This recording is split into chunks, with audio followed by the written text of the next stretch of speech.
This is CBC Here and Now.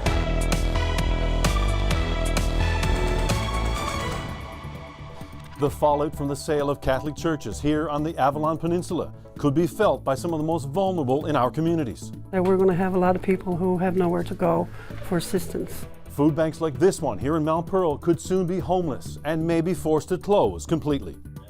Fuel costs and fishing. I'll tell you about the high cost of harvesting food from the ocean, coming up on Here and Now. Good evening and welcome to Here and Now. I'm Carolyn Stokes.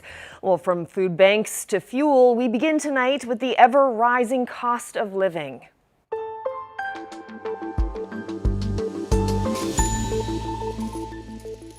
The price of gas went up again today. The Public Utilities Board raised the maximum price by 3.5 cents a liter. That brings the cost for a liter of gas on the Avalon Peninsula to more than $2.28. Gasoline is the most expensive in Ramia, where it's $2.40 a liter. The PUB says the changes reflect the average benchmark prices. Well, many drivers are feeling the pressure as the price of fuel continues to climb. But imagine having to fill a 10,000-liter tank. That's the case for one St. John's fisherman who's paying more than double what he paid last year. Glenn Winslow says price hikes eat into fishermen's bottom line. When I go to purchase anything, whether it's, food, fuel, repairs, supplies for twine and stuff like that, I'm told what I got to pay for it. But when I comes in with a trip of stuff, I got someone telling me what they're paying me. I can't go to someone and say, but no, like my cost went up this week. I got to put the price of my stuff up 10% or 15%. It don't work for us in that industry. We got to basically be told what we're getting paid for something. Winslow believes many fisheries will be left with a negative balance this year, including crab.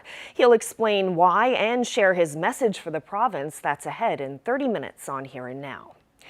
And keeping with the cost of living, food banks in the province are already struggling. Now the fate of 4 faith-based food banks hinges on the Roman Catholic Archdiocese.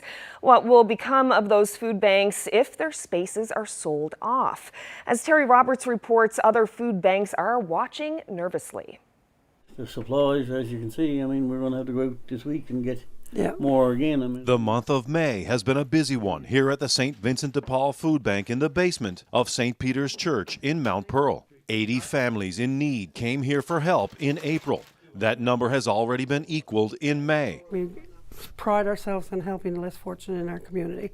But these are also tough times for food banks. The all-important food drive has practically disappeared because of the pandemic, meaning more items like this have to be purchased. And with runaway inflation, costs have skyrocketed. But incredibly, there's an even bigger challenge facing 4 food banks in St. John's and Mount Pearl that are operated by the St. Vincent de Paul Society, a volunteer Catholic organization. The society operates food aid pantries here at St. Peter's on Ashford Drive, at Mary Queen of the World on Topsail Road, St. Teresa's on Monday Pond Road, and from this building on the grounds of Corpus Christi Parish on Waterford Bridge Road. All 4 of these churches are for sale, available to the highest bidder next month as the Archdiocese of St. John's liquidates all its properties in an effort to settle millions in claims from survivors of abuse at the Mount Cashel Orphanage. Congregations at all 4 churches are raising money, preparing bids in hopes of buying back their places of worship. But there are no guarantees. It's a competitive bid process. One or more of these churches could end up in private hands, and that could spell the end of one or more of these food banks.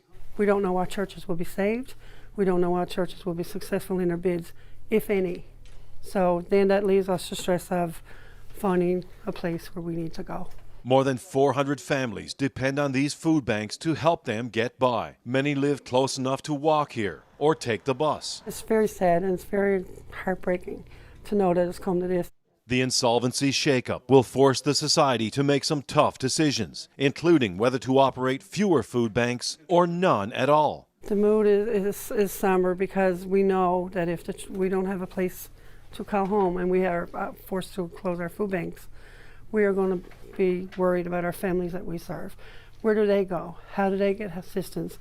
It's likely many will come here. Bridges to Hope is one of the busiest food banks in the city, already serving more than 100 people every day, a number that is growing steadily and pushing this operation to the breaking point. I think we would inherit certainly at least half of those people.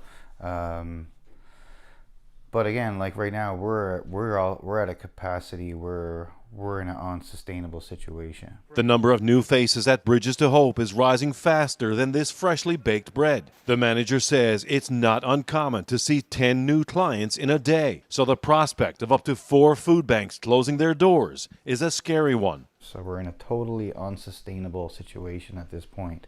So I can't imagine having to take on more, especially when you're getting up into hundreds.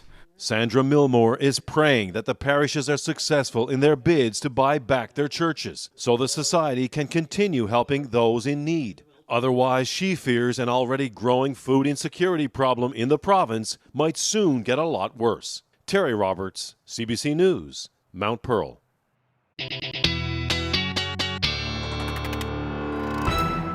Taking a look at the temperatures today across the country, they're in fact a little bit cool. We're looking at temperatures right now in Winnipeg about 14 degrees. The warmest air is through Ontario, 21 degrees in Toronto this afternoon, and then those temperatures, even as you're heading east, still just barely reaching the teens in some areas. If we zoom in across the province, you can see generally sitting around where we should be sitting this time of year in St. John's, about 12 degrees, but cooler as you head towards the west coast. Finally saw a big jump in temperatures for you in Corner Brook, where you sat around 4 degrees for most of the day today, and then temperatures across the Big Land, the warmest, Lab City, 13 degrees today. Now, we do have a lot of warmth in play down in the southern states. The reason why we're seeing this cool air is thanks to this jet stream. But as we head through the weekend, the pattern looks like we are going to see a warm up. We've been hinting at this for most of the week, but that jet stream soaring north means we are going to see some of those warmer temperatures, and that will continue right through even into Monday, it looks like. But unfortunately, it is going to come with some wind. We haven't really been talking about that a lot lately. We'll start to see some windy conditions up across the Big Land as we head into Saturday, more so for the island for the rest of the weekend. I'll get into those details coming up. Well, a brazen robbery at a gas station in Goobies today. The front entrance of the Ultramar gas station was destroyed by thieves using a front-end loader around 5 o'clock this morning. The walls were knocked down to make off with the ATM inside. Police are asking anyone with dash cam footage or information to call the police. And the RCMP is advising the public that it will be stepping up its enforcement for the holiday weekend. The RCMP and RNC will be out in full force, stationed at various checkpoints. Police will be keeping an eye out for impaired drivers, high speeds, and any other traffic violations. Unfortunately, a lot of our long weekends can come with tragedies. So, we do tend to see that. We certainly hope this year is different from some other years we've had in the past. So we just recommend people follow the rules of the road. Don't speed, don't be impatient, don't tailgate other drivers, and certainly don't drive while impaired. If you're looking to get out and enjoy some off-road vehicle use, please be, aware of the new legislation that's in effect and follow that. Yeah, and something else to be aware of if you're planning to do some off-roading this weekend. Helmets are now mandatory for all off-road vehicles. That includes side-by-sides, ATVs, and snowmobiles. If the machine comes with seat belts, those must also be worn. Anyone caught breaking the law can be fined $100 to $2,500. More people in this province die in off-road vehicle accidents than anywhere else in Atlantic Canada. 17 people were killed in 2020. The majority of those people were impaired. Many of them were not wearing a helmet, or they were wearing the helmet improperly. Well, calls are growing louder for the Speaker of the House of Assembly to confirm or deny the existence of a report about complaints at Elections NL. Today, opposition MHAs renewed their requests for transparency about a report that's allegedly about harassment and bullying at the organization. CBC has also spoken with someone subpoenaed as part of the investigation. Here and now's Mark Quinn reports. The NDP is calling for the air to be cleared. The easiest thing here to resolve this, of course, is two ways.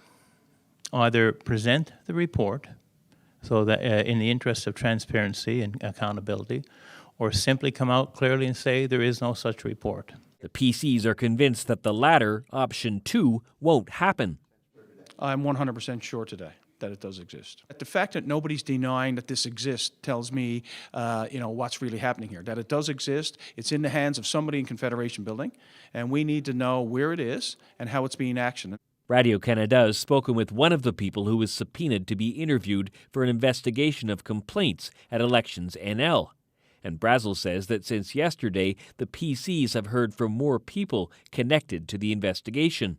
Very frustrated with what they heard yesterday, very disillusioned by the fact that this report can't be made public, or at least can't be discussed in a proper manner, and almost that that their allegations are being dismissed, even though they know that a report has been done by another officer of the House, and that certain things in that, the allegations were founded. I had another individual reach out to me this morning. Independent MHA Paul Lane has heard more too. This individual indicated that the report itself, that it took place almost a year ago, is when it was initiated, that it was investigated approximately 9 or 10 months. It was quite an extensive investigation, and that it would have been submitted to the Speaker approximately 2 months or a little more than 2 months, and that it was an extensive report, and the individual told me it was 178 pages long. Reporters asked for House Speaker Derek Bennett to answer questions again, and again today he declined, saying he has nothing further to say about the matter. Mark Quinn, CBC News, St. John's. Well, government announced a move today to address the biggest surgical backlog in the province, hip and knee surgeries. Beginning this fall, some of them will be done as day surgery. The current day surgery unit at St. Clair's Hospital is being expanded. The changes will mean the 5 to 7 day hospitalization is unnecessary, so the new unit won't be dependent on having available beds. Before COVID, 1,700 hip and knee surgeries were done in Newfoundland and Labrador each year, but 900 fewer were done in the past 2 years. In April, the Medical Association said there are about 6,500 surgeries backlogged, and half of those are orthopedic. We're aiming to have all of this in place by the end of the summer so that we can begin offering outpatient joint replacement surgery to eligible patients as soon as early fall. Our goal is to perform 20% of all joint replacement surgeries as outpatients. I should put the proviso on all of this. This is not for everybody. You have to meet certain criteria. Have to be healthy, fit. Other parameters have to be met medically in order to qualify for this. So we think that the benchmark of 20%, even though that may be slightly lower than what could be anticipated, that's a reasonable place to start. Well, there are plans underway that could see wind turned into green hydrogen on Newfoundland's west coast.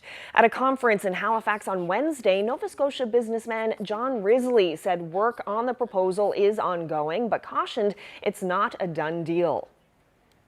At this stage, all we have said to the community and to governments at both levels is we're working hard, we're spending money, but we don't know yet, and we won't know until hopefully September or October. And he says governments in Europe are anxious for their industrial users of hydrogen to convert to green. Risley and a partnership that includes the Mi'kmaq First Nation is working to acquire the port of Stephenville. He says that's an important component of the plan. Well, an update now on a story we brought you back in March. A glass artist in Rocky Harbour put her talents to good use, raising funds for Ukraine. The project put her 2 months behind in her day job, but she says she couldn't be happier with the end result. Here now's Troy Turner has that story. Each a little different than the next, Hervé Manuel's Suncatchers fundraiser shined. The glass flowers were each made by hand, all 1,000 of them, in aid of the people of Ukraine. It's just really hard situation, and everyone feels for Ukrainians, and they know that probably it's not going to end there if they can't finish it off there. So it's a big scary thing for the whole world, I think. Making the Suncatchers meant she put her regular work on hold for about 2 months. In the end, she raised nearly $46,000, which was split among several charities and war efforts in Ukraine. The process was slow going at first.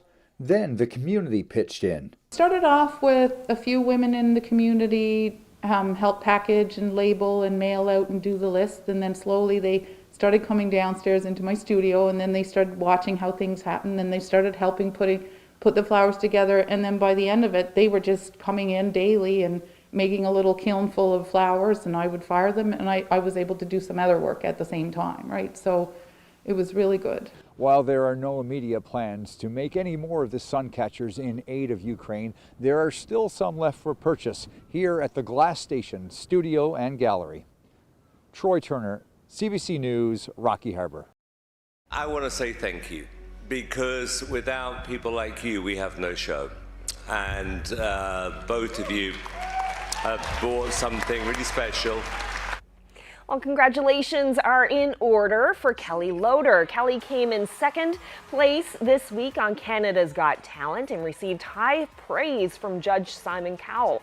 They came in second to singer Janique Fournier, a palliative care worker. But there is no rest for Kelly. They'll be back in St. John's tomorrow night, playing a show at Holy Heart Theatre.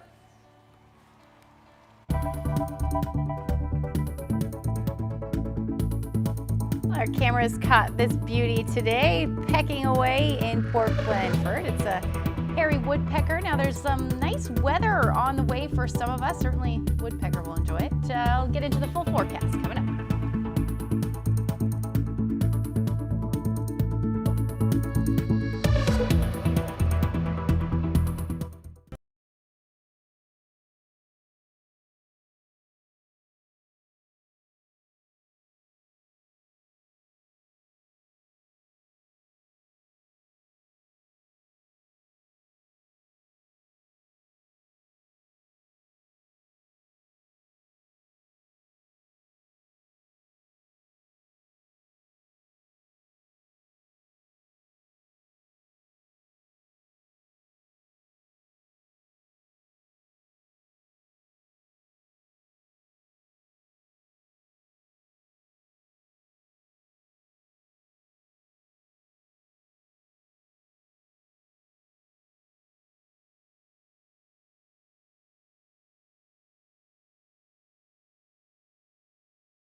This weather update is brought to you by the Healthcare Foundation Home Lottery. Absolute final deadline is midnight, Friday, June 3rd. Order tickets now at hcfhomelottery.ca.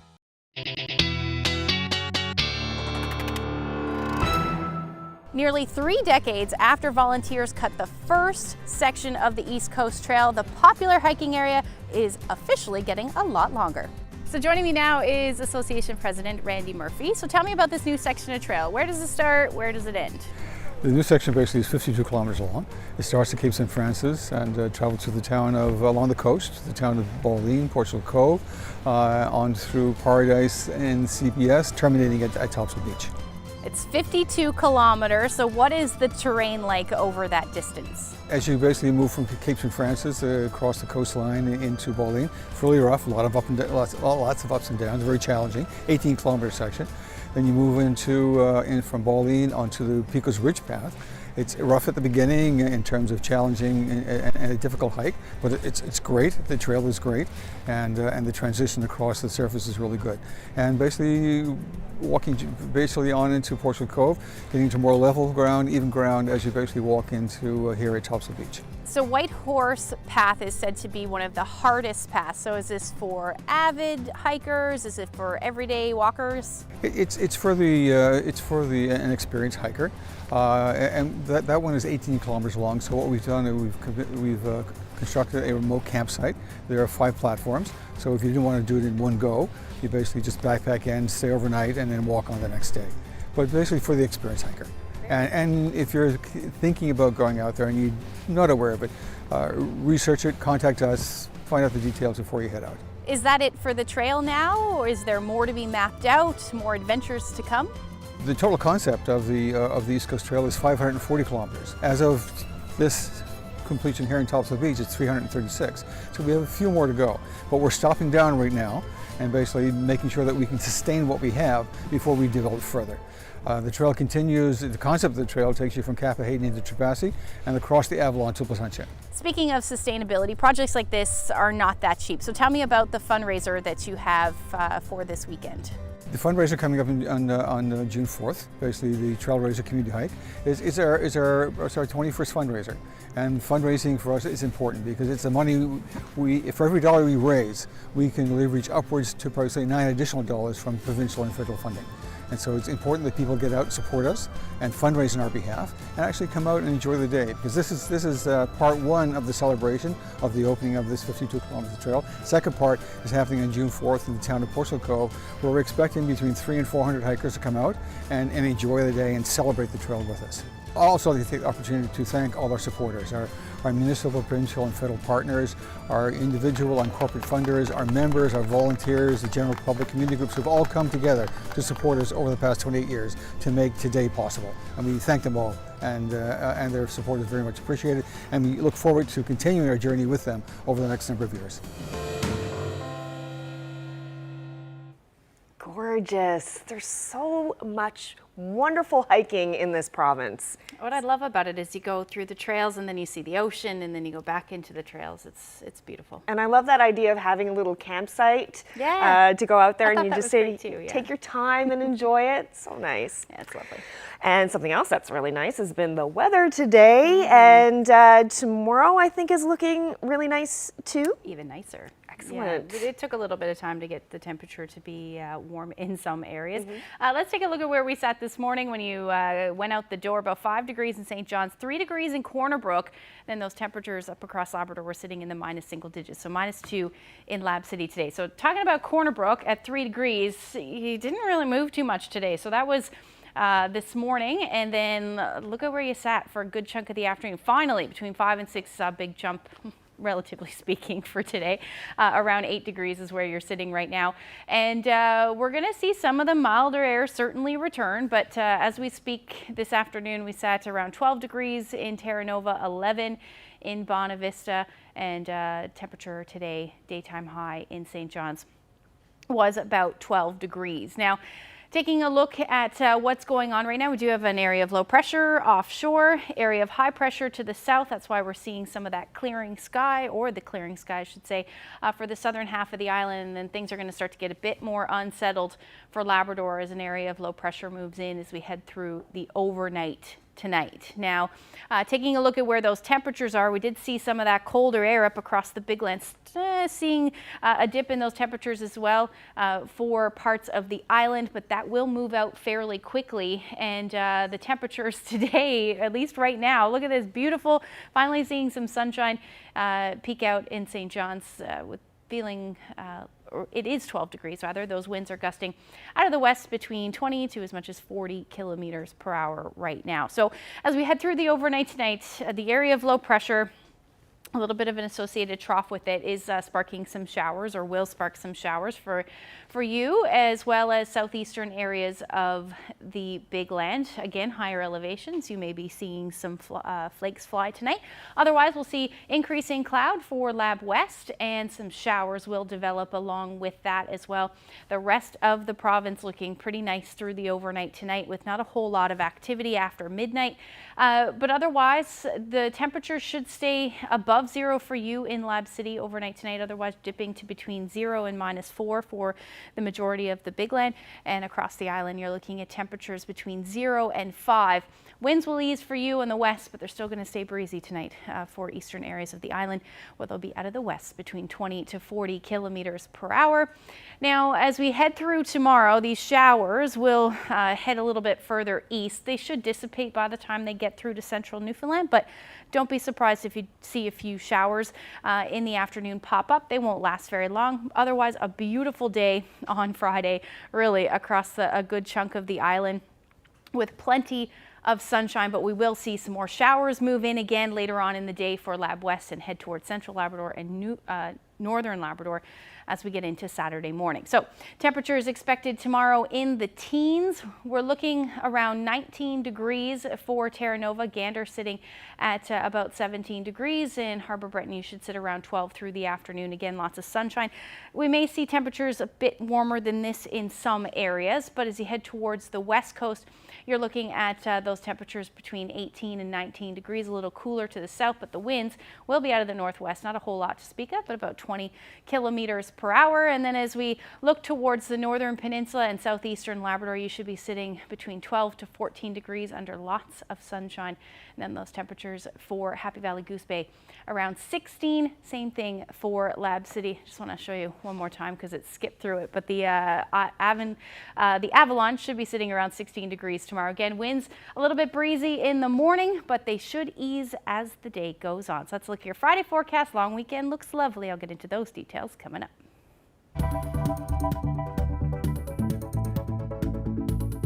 Well, tomorrow on CBC Radio's Newfoundland Morning, dealing with gas prices. One business owner who delivers fresh produce is reevaluating their business model as fuel prices surge. And on CBC Radio's Crosstalk tomorrow, it's a trivia show. Join host Adam Walsh along with the hosts of Guambai podcast. The show starts at noon, 11:30 in most of Labrador. Pretty much everyone on this island is on fixed income. They're no different than me. When they go to work for someone, they can't say to their employer, I think I should get paid more this week. Fuel costs and fishing. I'll tell you about the high cost of harvesting food from the ocean.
Everyone who owns a vehicle is feeling a pinch at the pumps, but imagine if you had to put 10,000 litres in your tank. That's what fishermen need to make a trip, and to find out what it means to fishermen, I spoke with Glenn Winslow. You're getting ready to go crab fishing, and of course everyone's thinking about fuel. What are your fuel costs now compared to what they were, say, last year? Well, we've actually been fishing now the last month, and it seems like since we started they've been continuously going up. Every trip you hear telling them going up. But like last year on a trip like the last one, they were, well, I'm not going to say they were half, they were more than half. It's like right now what we burnt last year, we're about 2.5 times the cost now. So what would a trip cost you for fuel, for example? Usually? Well, like the last trip we were out, we were gone 8 days, we were 200 miles off, and we burned 10,000 litres, so that's going to run us about $18,000 a trip for that amount of fuel. And what would that amount have cost you last year? Last year that would have been 7,000, around the $7,000 range. So that's a big difference. And of course you've got other costs. What about your other costs? How are they? Everything. You can imagine what it costs to run a vessel. Whatever we buy, rope, nets, twine, you know, if we get electronic repairs, everything is more expensive than what it was a year or a year and a half ago. And it seems like, to be totally truthful, it seems like it's changing every week now. It's not that like you'd get one increase a year. Now it seems like when it comes back from week to week, there's an increase in fees. And what does this mean to fishermen in terms of making a living, really? Well, we're like anyone else. We budget everything out, you know, the same as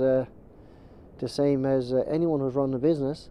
You know, some of the fisheries now, some of the other fisheries that we usually take part in, the cost of fuel is just like almost shutting them down now. Like, you know, I mean, we all know what's going on with crab. Crab is you know, a very lucrative species to be fishing, and we can absorb the costs that are, you know, that are after going through because of the price of crab. But on some of the other fisheries, you're just not going to absorb them. It's not going to happen.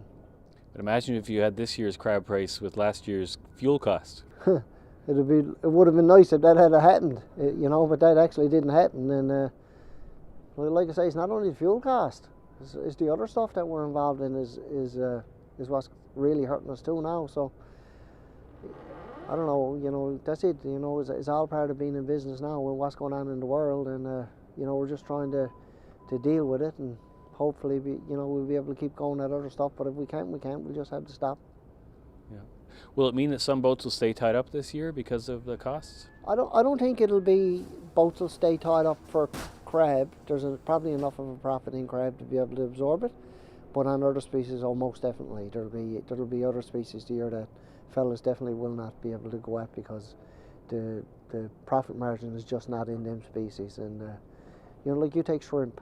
Shrimp is a very high cost fishery. You're basically, from the time you leave the wharf to where you got to go fishing, and while you're towing, you're running full speed all the time, and you're burning a lot of fuel at that. And you know, the profit is just not in shrimp the last few years. And you know, not only that, you don't have a resource no more to at the end of the day, you're probably only going to get 1 or 2 trips at it anyway. So it's just, you know, it's going to be very hard to do with that shrimp this year. Right. And I guess for consumers as well, a lot of these costs will get passed on. So what will it mean in terms of buying the product for consumers? Well, see, that's the issue we got in this industry. Like, when I go to purchase anything, whether it's, you know, food, fuel, repairs, supplies for, like, you know, twine and stuff like that, I'm told what I got to pay for it. But when I comes in with a trip of stuff, I got someone telling me what they're paying me. I can't go to someone and say, but no, like, my cost went up this week. I got to put the price of my stuff up 10% or 15%.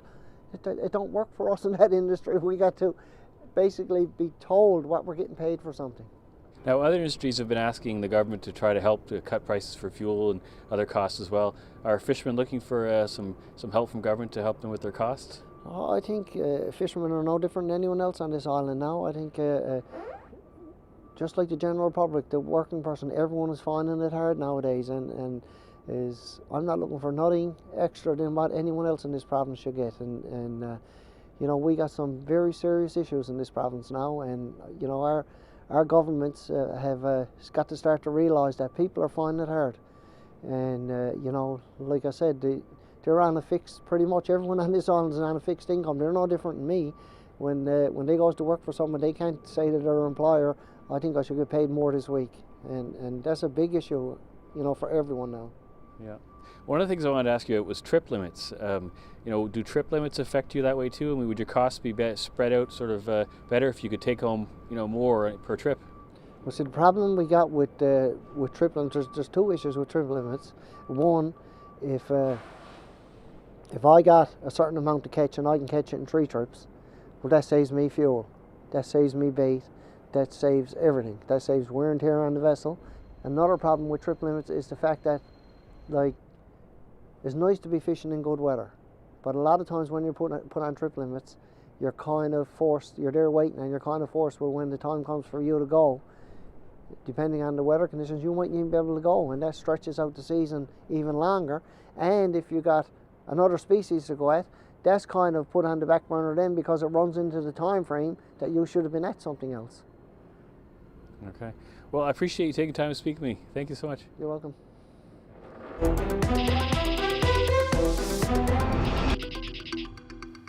The Transportation Safety Board is calling for more federal safety oversight in the province's fishing industry, and the union that represents thousands of harvesters agrees with that recommendation if the process is streamlined.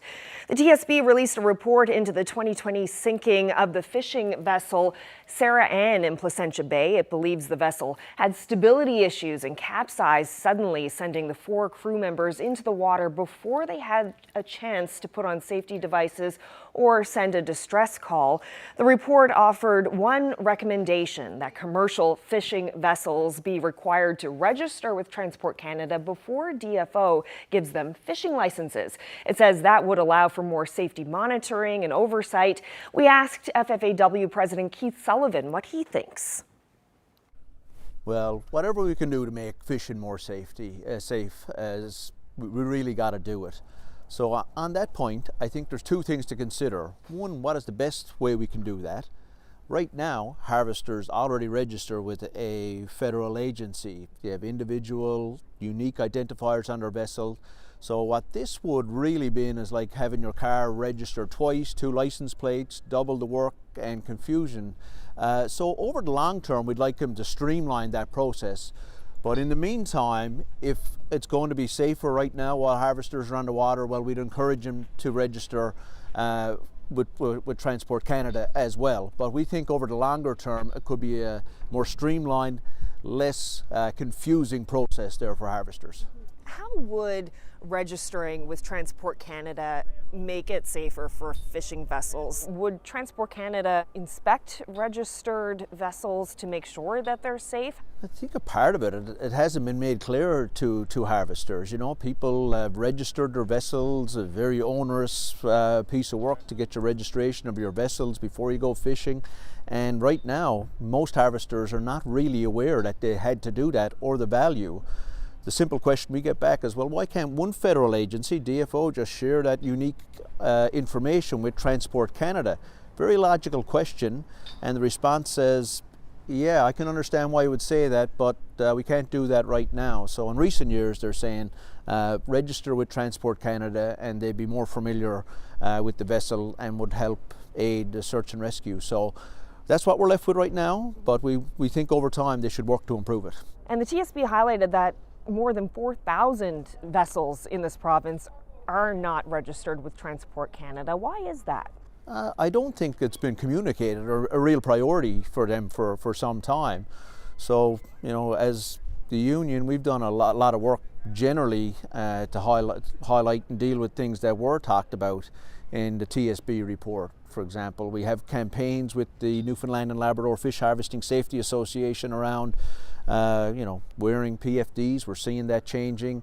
We now have a program where people can get discounted EPIRBs or personal locator beacons, which we believe would be important for the search and rescue process. So there's a whole host of things, and certainly the registration process clearly articulated to harvesters would help.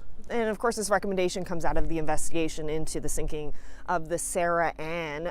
Do you think that had the Sarah Ann been registered with Transport Canada and had that extra safety oversight, that could have prevented the accident?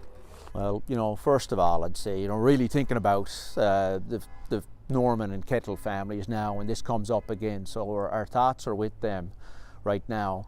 I don't think that's what the report really said. I think they generally pointed out some things we can do to improve safety, and you know, really what happened in that situation. Certainly a lot of speculation now, and I certainly wouldn't want to suggest that something like that would have changed an outcome. And the families do say that they didn't get any closure from this report, that they're left with a lot of unanswered questions. Do you look at that report and think that it was thorough enough? Well, you know, early on, I guess I look back to really doing more thorough work after the search and rescue piece at that time when you know, the minutes, days, you know, hours type of calculations were done. More work to try and find closure for the families at that time, I think, is when most of the you know, the investment could have been done. So I'm not sure that with the information they had that anybody could find more conclusive evidence of what happened, unfortunately. But I think, you know, some of the lessons that we've learned around being safer at sea, and whether that's PFDs, if you can in any way, shape or form have an EPIRB or a PLB on board, which we're trying to do. So those things I hope that others will take into consideration in what's one of the most dangerous professions in the world.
Well, inflation in Canada is running at a 30-year high. In April, it hit 6.8%, led by the soaring cost of food. Those rising grocery prices are forcing many households to make some tough decisions. CBC's Joel Ballard has the story.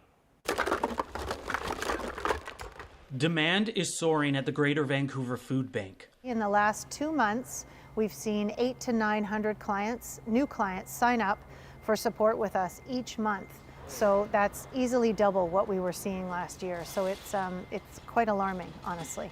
Alarming, but asking for help is now the only way for some. Cost of living is just becoming more and more of an issue, and I think it is absolutely behind this spike. Over the last year, the cost of groceries jumped almost 10%. It was the single highest increase since 1981. And while some increases may seem minimal, the concern is how it all compounds. And then you look over, over a 2 or 3 year horizon, it's not hard to get to 20% higher food costs. Not all products are rising equally. Meat across the board has been is much more expensive, as I'm sure anyone knows who's buying it in the grocery store. Even fish, I'm a fish eater, and I noticed that was a lot more expensive. But staple produce like potatoes have stayed pretty stable. So what's causing the increase in costs? Well, it's a mix of global supply chain issues, staffing shortages, and the war in Ukraine. We are so, as a society, dependent on oil and gas, and a lot of it is coming from that area of the world. So, as that resource becomes harder to access, the price is going to rise. And to top it off, many farmers and ranchers are facing climate dangers like drought, making it more expensive to produce. And when the farmer has more expensive inputs, that shows up at the retail counter. And when it comes to inflation as a global issue, Music says Canada is a price taker and not a price setter. People at the household level are actually experiencing impacts and are expecting the federal government to fix it. And I don't see how that's possible in the short run. While experts say there's little relief on the horizon, a small decrease is expected for Canadian-grown products as we head into the growing season. Joel Ballard, CBC News, Burnaby. Public health officials in Montreal are investigating a possible outbreak of monkeypox. Some suspected and confirmed cases are also being investigated in the U.S. and Britain, as well as other European countries. We're going to put protective measures in place to cut the chain of transmission, but we do not have to panic at the time we're speaking. It is not something that is going to go to a sustained a community transmission that is going to be sustained. It's not something that you can acquire when you do your grocery store or in public transportation. The disease, which is typically found in Africa, is transmitted through respiratory droplets during close contact. There are 17 suspected cases in Montreal. The disease causes fever, sweating, headaches, fatigue, and painful ulcerations. It also causes the lymph nodes to swell. Cases are usually mild.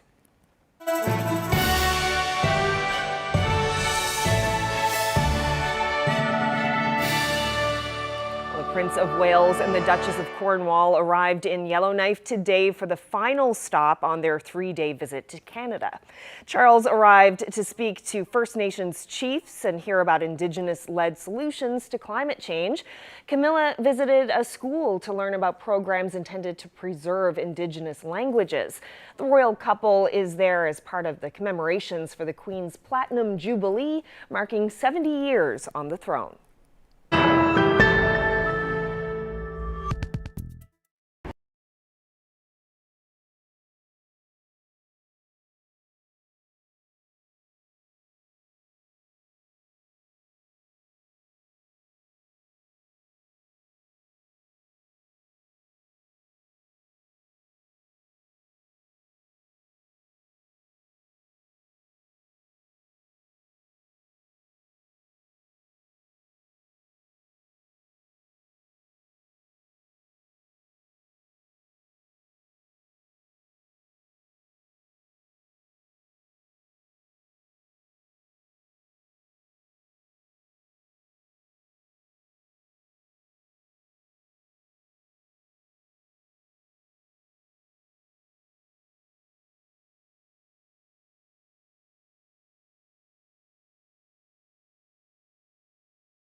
Now there's Ashley and Eddie, and once there was Ryan. They all went to weather school, I know they are trying. They take in all the info, and rightly they should. But they say the radar's down again out there in Holyrood. Rain, drizzle, and fall, oh, is all that I hear. I think I'll stay in the shed and go right on the beer. Now there's CBC and NTV and VOCM. Oh, the more that I drink, well, the more I play them. Rain, drizzle, and fall, oh, it's all that I hear. How great is that? Shanniganuk back at it again, this time with a song about RDF. Thanks for the shout out, guys. Looks like they had a little bit of help from the boss at the outhouse there too. Oh, that is so great. And you can catch the full catchy tune on Facebook on Shanniganuk's page. And there's even a cameo there of Carl Wells. A little bit of Viz from back in the day when he was on Here Now. Yeah, not gonna lie, I've been singing that song all day. Oh, really? It's just in the back. I can't get it out. It's a good one. It's catchy. Yeah, a lot of people are going to be wondering about RDF this May 24th weekend. So what's the verdict? Will there be RDF this weekend? There'll be a little bit of rain for sure, but it's going to come with some mild temperatures. So excellent. It's not going to be all that bad. I'll take it. Let's take a look at the forecast over as we head into Saturday. Look at those temperatures, 18 to 20 degrees in some cases across the island. We are looking at that chance of showers, though, right across the Big Land. 19 degrees in Lab City. And then as you head towards the coast, a bit cooler and a little less sunshine as well. And those showers will make their way towards the west coast as we get into the evening hours on Saturday. So a pretty nice start to the day anyway for the long weekend, 17 degrees in Corner Brook. Now, taking a look at the system as we head through Saturday evening, it will be to the north. So we do have some colder air in play eventually as we get through the weekend. But those showers on Sunday will work their way across the island through the day. We should see some clearing skies across the Big Land, but we are still looking at that chance of showers for at least Sunday morning. Eventually we'll see some clearing Sunday afternoon from west to east, likely hanging on to some of that shower, likely some fog along the south coast as well as we see that onshore flow and some milder temperatures as well. So we're talking about double digits, anywhere from 10 to 22 degrees through central, looking pretty warm for you. And as we head towards Labrador, you're looking at your temperatures into about 11 degrees for Happy Valley, Goose Bay, Cartwright, same thing. Nain around 7 degrees, but temperature should top out at 10 for Lab City, but you're starting to see that potential for some flurries as we head into the overnight on Sunday. And then this is going to continue as well on Monday, unfortunately, as we see some of that colder air. So here's a look at the long range forecast for the long weekend. We're looking at a few showers on Sunday. Like I said, on Monday, some windy conditions for St. John's and Eastern Newfoundland. Breezy on Sunday as well, but look at those temperatures. 24 degrees is what it looks like it should reach at this point. And then Tuesday, we're going to drop right back down to the single digits and the chance of showers will stick around as well. Now for central Newfoundland, you're looking at those 20-degree temperatures right through Monday, about 25 degrees by Tuesday, looking nicer anyway, and around 16 degrees with some sunshine. And then western Newfoundland, you're looking at 24 degrees on Monday and then a drop by 10 degrees. By the time you get into Tuesday, those overnight lows are going to start to flirt with a 0-degree mark as well. Now, for eastern Labrador, you'll see those teens right through Saturday, and then we see a drop in those temperatures. So between 8 to 11 degrees. Unfortunately, some rainy conditions as well on Monday and Tuesday. And then for western Labrador, there's where we'll see that snow. And look at the overnight lows, 1 degree, so no surprise there. Likely just in the morning on Monday, and then it should change over to showers and then eventually clear. So overall, a bit of an unsettled day. So this photo is taken from last night's storm near Pasadena there. Great shot, Joe. Thank you for that. If you have any weather photos you would like to share with us, send them to nlphotos@cbc.ca. Wow, what a great shot. A bit of rain, drizzle, and fog on the go in that picture. It's actually a thunderstorm last night. Oh, was it? Yes. Nice. I love thunderstorms. I know. We don't see enough of them. No. And I guess it's worth noting for anyone who's hitting the road early, getting an early start to the long weekend, mentioning again that the police are going to be out in full force this weekend. So if you are hitting the highway, the RNC, RCMP say that they're going to be out with some checkpoints tomorrow. tomorrow. So keep an eye out for that and drive safely out there. Absolutely. Still got a day to get there. Well, that's it for us. Have a great weekend. Not weekend, we still have Friday to get through. Have a great day tomorrow and a great evening tonight. Good night.